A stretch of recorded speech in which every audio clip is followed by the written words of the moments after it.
Welcome back everybody. In this video we're just going to simplify a rational expression.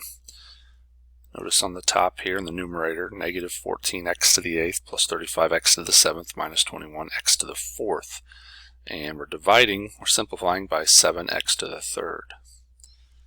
So the way we can do this is sort of break this down into three separate problems. Negative 14x to the 8th. You can put that over 7x to the 3rd.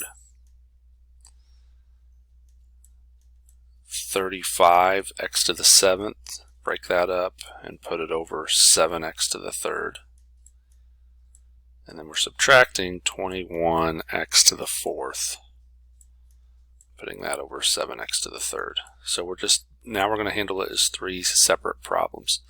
14 divided by 7, negative 14 divided by 7, negative 2, and then x to the 5th, because we take the 8 minus the 3.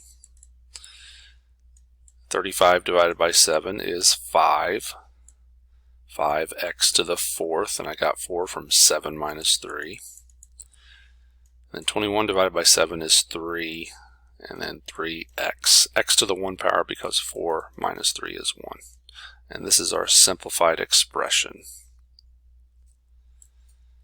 Thanks for watching.